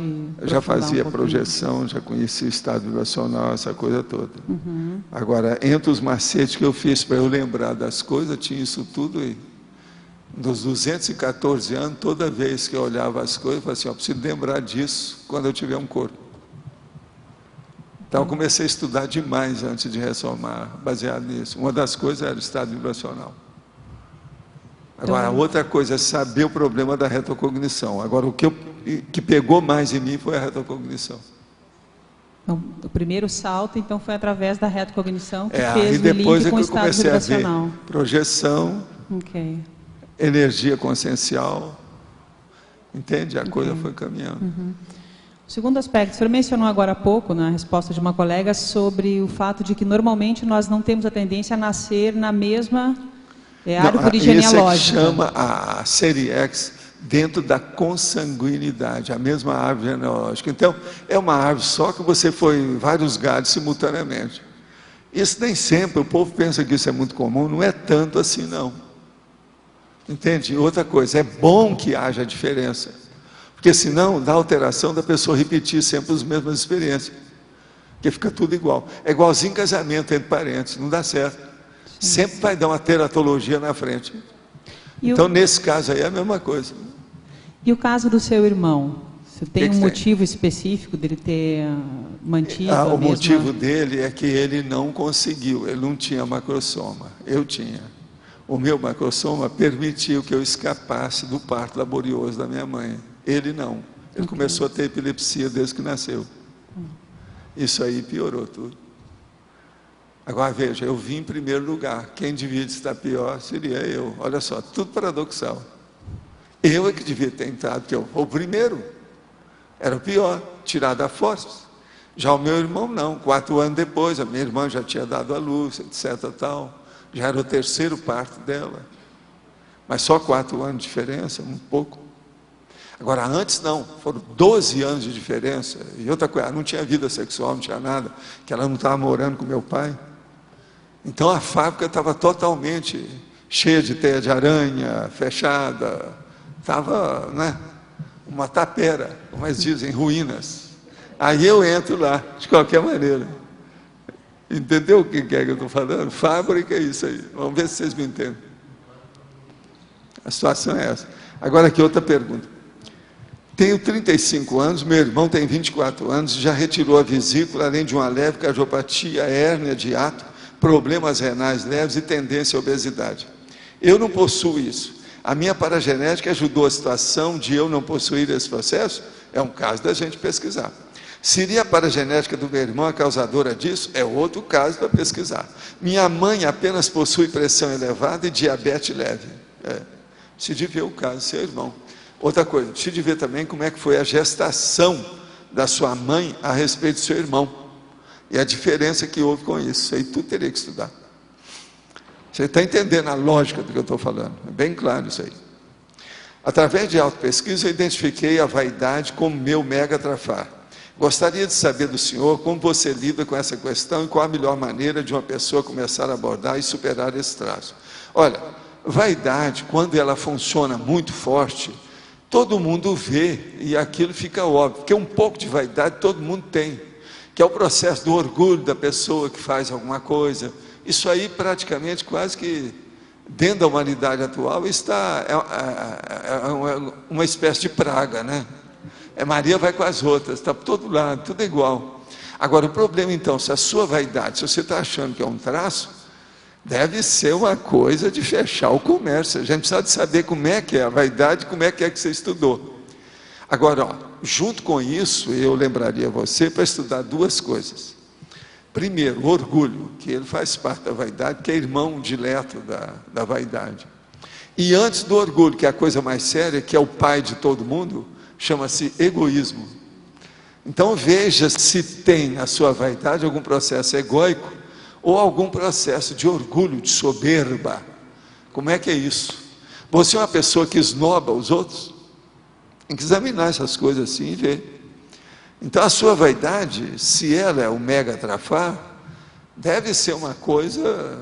Por exemplo, se é artista que tem um egão maior do que o bairro que ele vive, não é isso? Pode ser que seja, isso é vaidade.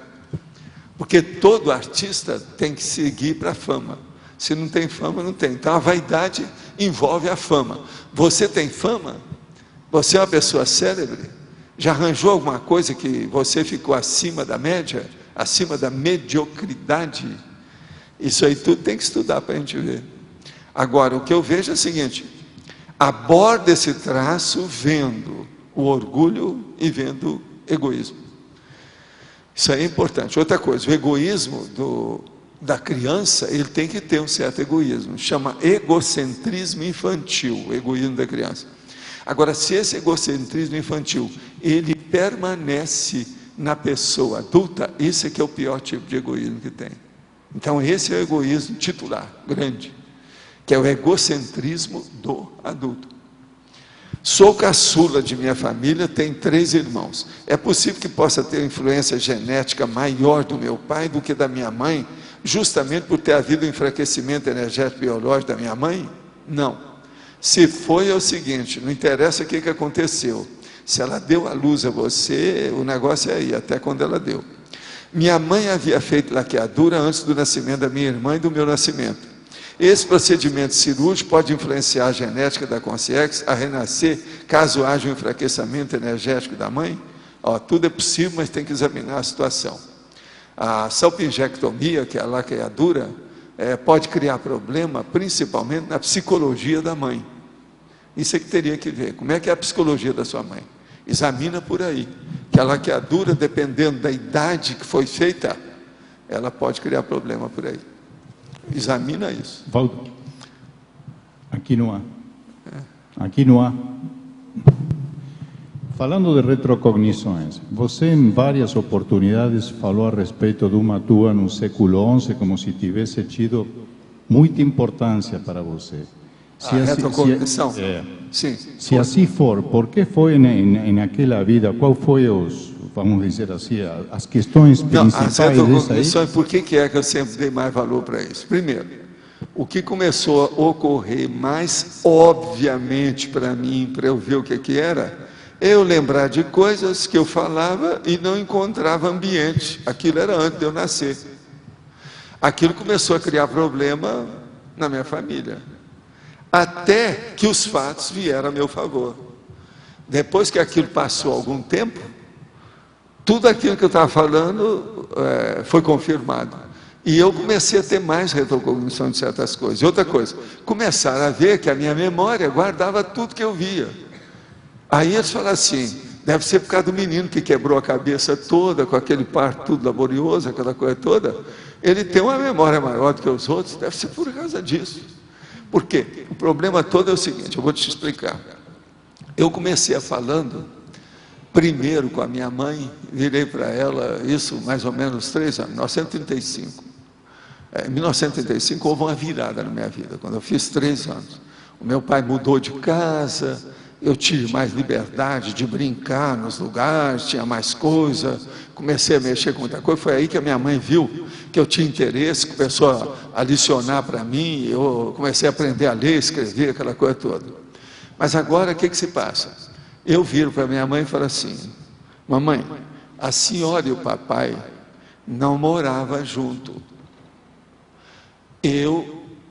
E falei para ela, isso era uma coisa para mim, eu não gostava disso, porque eu não podia nascer sem aquilo.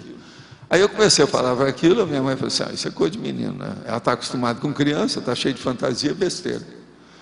Mas aí, acontecia uma coisa, eu insisti, até que eu expliquei para ela, se eu não tivesse dado um jeito de ajudar vocês a se juntar, eu não teria nascido. Aí a minha mãe falou assim, mas quem é que te falou isso?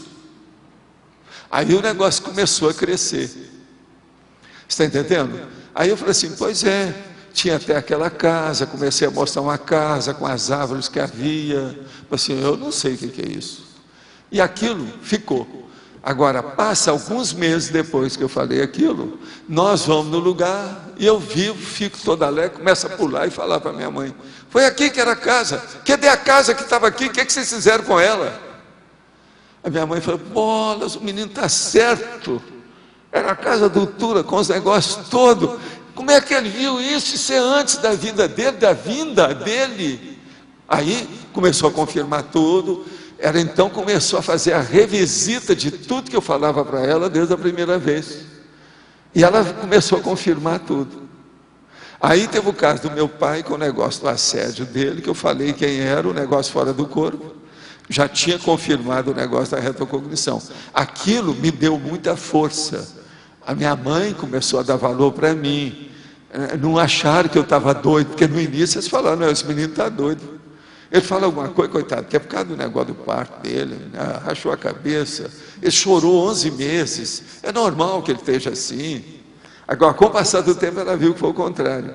Aquilo fez com que eu amadurecesse antes, precocemente, de modo prematuro.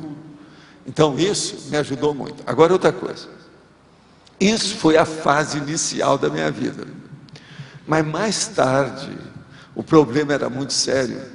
Na hora que a vida começou a fazer pressão em cima de mim de uma opção de coisa, que eu então chegava e tinha retrocognição, sem mais nem menos. O caso do meu irmão, por exemplo, que eu já contei, que eu vi o negócio de muitos milênios lá, o negócio, que ele estava no lugar e eu lá com ele. Então eu tinha que ter muita paciência com ele, porque o negócio vinha desde aquela época. Agora, depois disso, eu comecei a ver certos negócios, por exemplo, em outros lugares. Eu começava a ver e via a vida anterior que eu tinha com aquele povo. E por que é que eu tinha que ajudar? Agora, isso veio na minha vida inteira assim. Eu já estava com 40 anos, no Rio de Janeiro, quando eu vi numa das minhas empresas um dia, todo mundo mudou. E eu vi quem eles eram na vida anterior, anterior assim, de alguns séculos, né? 4, 5, 7, mas no Brasil, e com português. E o povo tudo lá, estava cheio de português no meio. Agora, eu vi os personagens, tinha 9 personagens que eu identifiquei todo mundo. E outra coisa, não pude falar com ninguém. Porque ninguém estava a par de nada. Se eu falasse, vocês iam achar que eu estava doido. Agora, veja, isso tudo me ajudou demais o tempo todo. Você está entendendo como é que é? Agora, qual foi um fato marcante que você fala tanto do século XI para você? No século XI foi o seguinte, aquilo eu comecei a ter as lembranças que tinha relação com o processo da monja, que é essa serenona. E foi aí que a gente começou a pensar que esse negócio da Terra tinha que fazer uma coisa grande. Eu tive ideia disso. Aí fui falar com outros, fora do corpo. Isso é quando eu estava na intermissão, que eu lembrava disso. Agora, então, eu fui falar com você, eu falei, não, existe um plano, isso aí acontece. Todo o planeta, quando chega num determinado ponto, aquilo muda. A Terra está chegando nisso. Deve ser agora para esses próximos séculos. Agora, o próximo século, isso foi 1100. Agora, você veja bem, isso só começou no século XIX. Demorou praticamente 8 anos, esse negócio. 8 séculos, 800 anos. Você está entendendo a situação? Agora, isso aí me ajudou muito a ver. Foi por isso que eu fiz o livro Homo Sapiens Reurbanizados, tal, para mostrar alguma coisa nesse sentido, que é a reurbanização, né? Que é a base do processo aqui de mudança da Terra atualmente. Que isso ainda vai render muito, isso não é para agora, ainda vai demorar muito.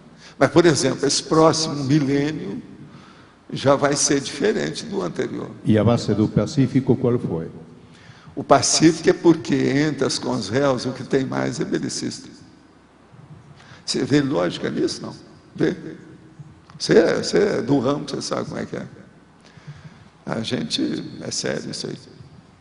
Professor, pode falar. O senhor mencionou agora que o senhor estudou, pouco para mim, né? O senhor estudou e preparou a questão da retrocognição lá na intermissão. Então já era uma área que o senhor estava... Deixa eu te explicar como é que é. A gente está fazendo assistência. Isso, okay. 214 anos. Eu tinha lucidez. Eu era espírito domiciliar, doméstico. É aquilo que na época do Sócrates chamava de espírito lar, que eram os deuses do espírito lar. Eu era isso, consciente dessa história. Agora, nesses 214 anos, eu já tinha lucidez. Eu estava sabendo o que era. Comecei a trabalhar com essa turma para ver esse negócio todo. Agora, toda vez que a gente tinha uma assistência, que eu vi uma coisa que estava ocorrendo com consim, não estou falando consciex, não, consim, eu falei assim, ó, eu tenho que abrir o olho com isso aqui, ó, se vai acontecer comigo na próxima vida. Então, com isso, eu fiz uma espécie de dossiê, que vocês também fizeram, não fizeram esse tanto de tempo, mas muitos de vocês examinaram. Por exemplo, essa turma que está aqui hoje, ó, urubu observando a gente fora do corpo, eles estão observando a gente. Eles estão vendo isso. Então chegaram aí perto do Arlindo e falaram assim, não, isso que o Arlindo fez eu não quero fazer. Preciso de evitar o que o Arlindo fez. Agora, vai chegar perto da Rosa e fala, não, a Rosa acertou nisso, eu preciso imitar o que a Rosa fez. E por aí vai. Você está entendendo como é que é essa condição? Isso nós todos fizemos. Agora, eu fiz isso acumulando opção de experiência. Por isso que eu cheguei, evitei a arte, esse negócio todo para ficar, evitei a política, evitei o processo de Hollywood. O que eu recusei, tem uma dúzia de coisas que eu recusei, tudo por quê? Foi dos estudos lá do negócio, eu já vim já vacinado. Então é essa aproximação que nos ajuda, dessas consciex, por exemplo, que estão aqui, nos ajudam a fixar. Ajuda todo mundo, ajuda, uns ajudam os outros. O convívio é a coisa que mais ajuda a consciência na evolução, é o convívio. Cada exemplo. Agora, aonde o senhor ia, aonde o senhor se fixava, quais eram as consciências intrafísicas, se é que existiram? Era pegar você que estava lá naquele despenhadeiro, levar você, tirar dali, levar lá para o Pombal, fazer umas coisas lá, etc. Tal, leva para o laboratório, vem o doutor fulano, examina tal. Está entendendo? É isso. É o jeito. Tem uma porção de condições. Agora veja, a gente tentava fazer assistência. Agora você veja, nesse período, examina bem. Antes disso, bem antes, teve o negócio do Swedenborg, que eu já tinha consciência dessa história. Porque o negócio de fenômeno, sempre eu fui envolvido com isso desde a época dos egípcios. Entende?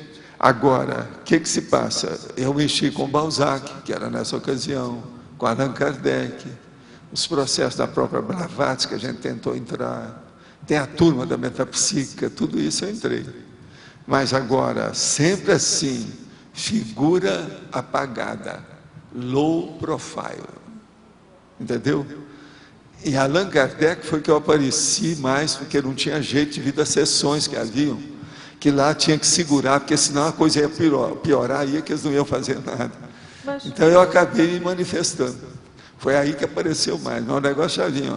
Mas isso não dava certo, e aí? Como é que não era dava isso? O quê? Não dava certo. Pois então, para você ver como é que era uma droga. Agora veja, na época dos egípcios era pior. Na época do Swedenborg era pior ainda. A coisa foi melhorando. Com o Espiritismo foi um dos melhores que teve. Ainda deu resultado. Mas, por exemplo, junto com o Espiritismo teve a Blavatsky, não deu certo. Ela tirou os fenômenos todos da teosofia. Vai ficar só ela como médium, fumando charuto. Mas como é que vocês ficam lá no extrafísico e vendo a coisa no... quase dá e como é que o povo tem tentado te ajudar de todo jeito e você não aceita? Até hoje. Olha você. Qualquer coisa, se tiver dificuldade, examina o Arlindo. Não, mas tudo bem, mas... não é, Arlindo? Examina o Arlindo. Pois é, como é que, mas peraí, mas como é que aguenta fazer isso? E a gente tem que insistir, tem que ter paciência. Eu sou da família do Jó. Vocês também. Do Parajó, né? Senão vocês não estavam aqui. Senão vocês não estariam aqui. Professor. Se nós não tivermos paciência, esse negócio não dura 5 minutos a gente junto. O negócio vai ser instantâneo, uma debacle instantânea, entendeu? Eu queria saber o seguinte, já fala sempre das consciências que estão aqui, né, participando junto conosco. Como é que elas trabalham, como é que elas fazem, vamos dizer assim, para mexer na nossa memória? Porque você está falando, entendeu? Bem o problema é tudo para cérebro. Elas pegam nisso quando precisam, mas não é isso. Elas chegam aqui e urubu-servam todo mundo. Como é que são? Vocês são cobaias para todo mundo. Nós somos cobaia para elas. Mas elas não interferem nos nossos pensamentos, não? Nem sempre. Quando vai interferir, é amparador que está aqui, porque senão teria sede nisso aqui toda hora. Não, mas assim, vamos dizer assim, uma lembrança, vamos supor que eu posso às vezes ela é sua amiga, acabou de encontrar você, ela quer ver o que é, vai seguir com você para sua casa. Às vezes vai ver seu cachorrinho, vai ajudar, vai dar uma inspiração. Mas a gente tem relação com ela, então, de outras vidas. Ninguém está se encontrando a primeira vez. Parte desse princípio que é o melhor, é o mais correto, para a gente entender como é que é a vida. Inclusive elas. Professor, o senhor mencionou agora que todo o planeta, quando chega um momento, muda. Né? Nós já trouxemos um verbete sobre isso. O senhor já participou de de alterações em outros planetas. São as medidas interplanetárias. O que você quer? Tem um verbete. Eu queria saber se o senhor já atuou em outros planetas da mesma forma. Não, nós todos viemos de outro planeta. Ninguém nasceu aqui, essa turma toda. Vocês são muito erados, elders. O planeta é novo esse aqui. Nós viemos de coisa mais antiga. Agora viemos assim, né? Aos pedaços, né? Estamos agora juntando os pedaços. Bom, vai ficar melhor. E quando você fala do reurbanizador, eu já vi você comentando que ele preparou a vida dele, essa existência, 900 anos. Bate exatamente com os 1100. Eu Foi nesse momento? Vou te confessar uma coisa. Quando eu comecei a ver o reurbanizador, e fui lá na Alemanha várias vezes, etc., na Suíça, lá perto da fronteira, fora do corpo, eu comecei a pensar nele. A hora que eu via lá, era energia demais. Aquilo fazia eu ter as minhas retrocognições extrafísicas de uma maneira absurda. Foi das maiores que eu já tive. Foi quando eu estava mexendo no holopensene dele, ele aí junto. Agora, o que se passa? Ali eu vi que em 1100, eu já estava preparando aquilo tudo. E eu tive assim, eu vi o galo cantar, mas não sabia onde. Você está entendendo como é que é? Cheirei lá, focinhei o negócio, mas não sabia o que. Você está entendendo? Agora, lá, ele ficava dentro do estrado, coitado, aquele negócio era terrível. Agora, eu sinto as energias do povo dele. Aqui, ó. Não, mas ó, não sou eu, está passando tudo aqui. Olha só a força disso. Aí muda tudo na mesma hora. O negócio, ó, ele começa a esfriar. É típico dele. Que ele, quando mexe, começa a mexer em tudo, você vai para o ástico. Dá ectoplasmia, dá tudo, o negócio dele. Agora, eu não sei onde é que ele está atualmente, não sei como é que são as coisas. Agora, a turma dele, de vez em quando, aparece um ou outro aqui. Aparece gente boa, séria, etc.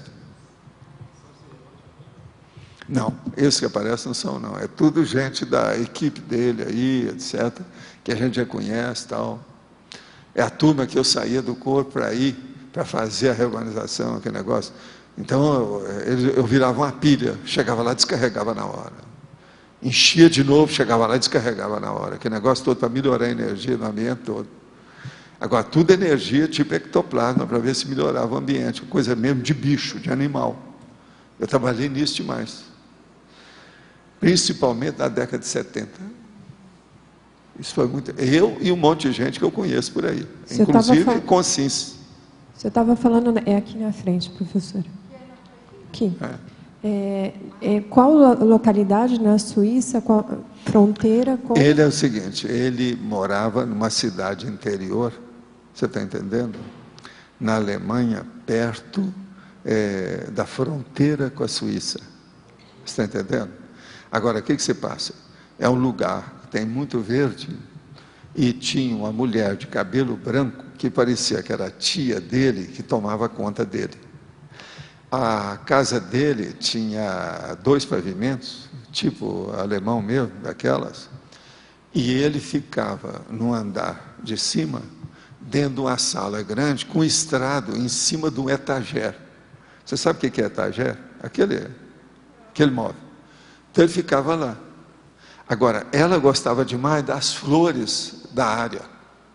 Agora, aquelas flores na Alemanha é muito comum, a gente sabia que era da área. Eu fui ver depois. Na ocasião, a minha mulher, que era de base também alemã, sabia dessa história toda, a situação toda, conhecia as flores, o negócio todo, e eu vi aquilo. E essa tia gostava de deixar certas janelas que estavam longe dele abertas, de um lado e para o outro. Então corria o vento, passava de um lado para o outro. E as flores também afastadas um pouco dele. Parecia que tinha flores o ano inteiro, porque toda vez que chegava lá estava tudo florido. Você está entendendo? E ele lá dentro daquele estrado. Agora, ele era feíssimo, esquisitíssimo, dava até assim uma certa repugnância de você ver. Ele tinha a cabeça grandona, você está entendendo? O olho assim, mais alto que o outro, para um lado, aqui, ó, do lado direito. Aquele negócio tudo alterado, e o corpo tudo estropiado. Que época ele viveu lá? Ele viveu mais ou menos uns 32 anos.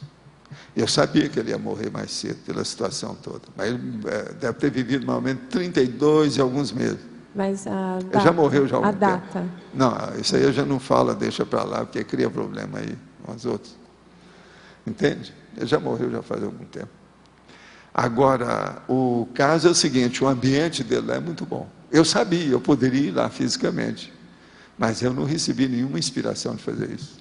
Outra coisa, nós passamos de trem, numa viagem que eu fiz, que eu levei uns amigos nossos aí do Instituto, com as coisas todas, nós passamos lá perto.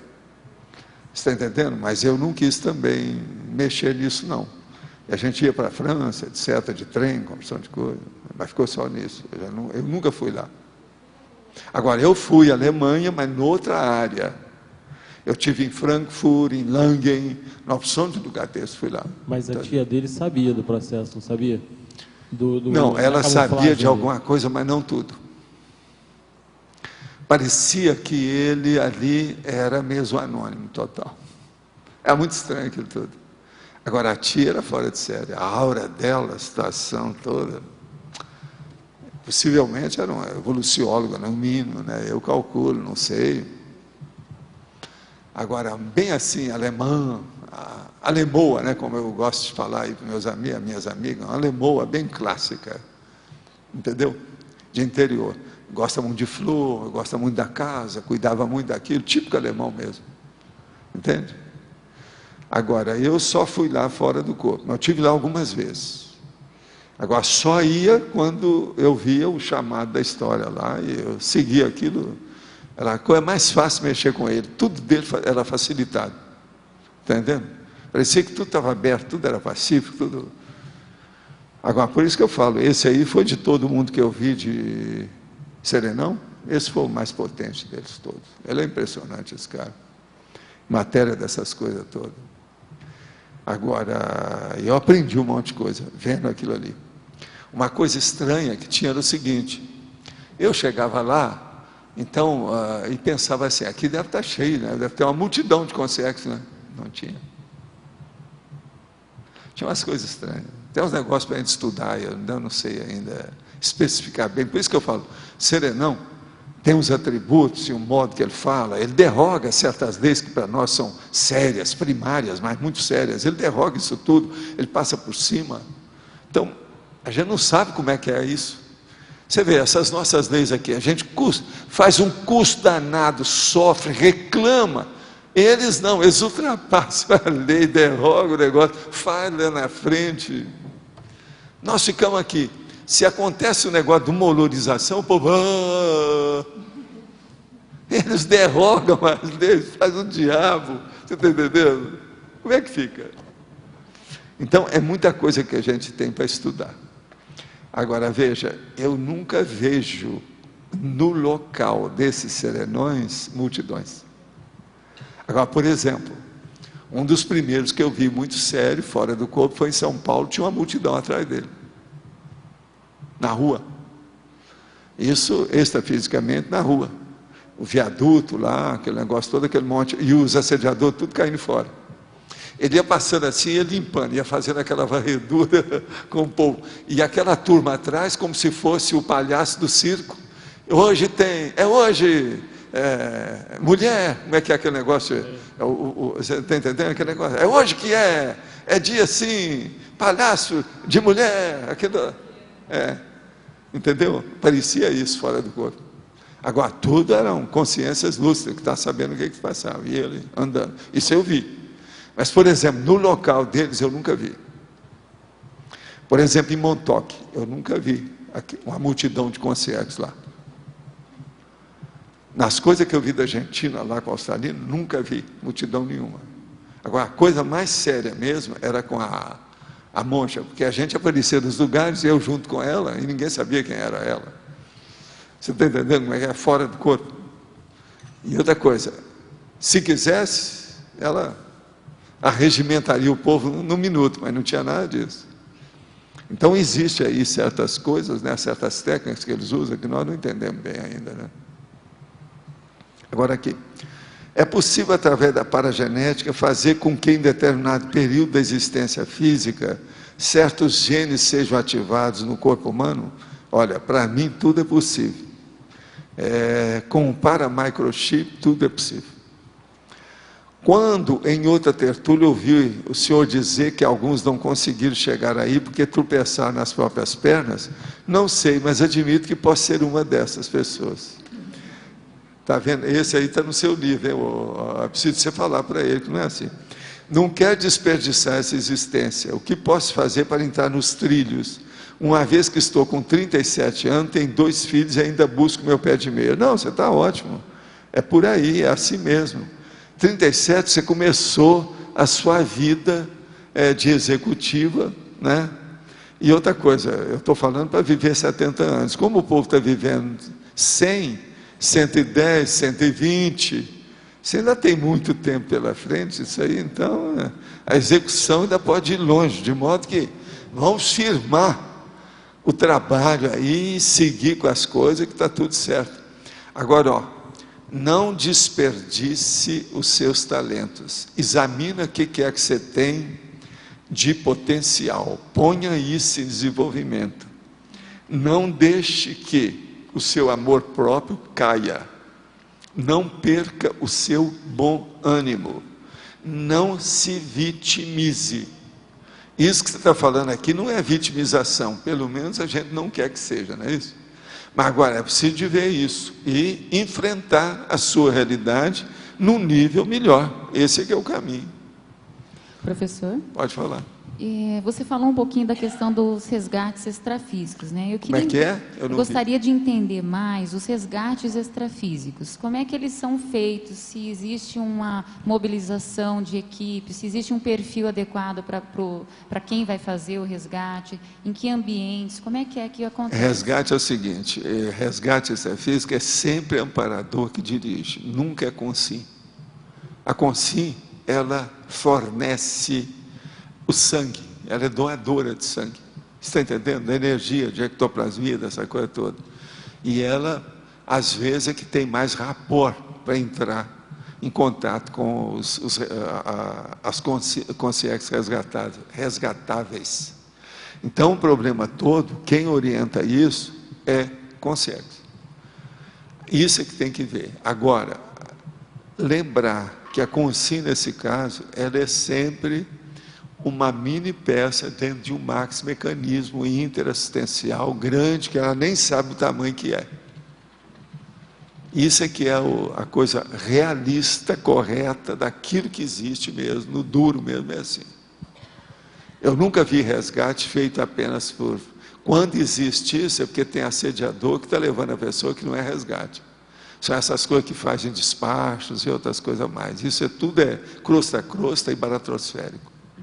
Agora, resgate, para depois levar a consciência para lugar de assistência, numa comunex avançada, cosmoética, isso é só comparador.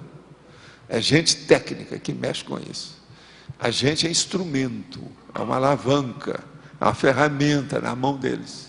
Isso acontece em desastres naturais ou em situações assim? Não, acontece quando você está fazendo assistência e aquela assistência, às vezes, exige que haja o resgate de certas personalidades. Então, a coisa aí muda de figura. Você entende? Quando exige. São os próprios trabalhos seus dentro daquele maxi mecanismo. Não é você que, entendeu, encaminhou ou desencadeou ou fez a coisa, não. Você está ali dentro de uma máquina, de um arcabouço, de um mecanismo. É uma coisa mais ampla, entende? Isso é que é. Olha, eu vou passar para você, que pelo meu cálculo aqui está no horário, tá certo? Obrigada. As pontuações da tertúlia de hoje foram 12 votos, 12 perguntas respondidas online, 24 perguntas presenciais, 62 assinaturas no livro de presença e 14 praticantes da técnica de Invexis. Hoje não temos recados e o verbete para amanhã é tema neutro. Então, boa tarde, obrigada, até amanhã.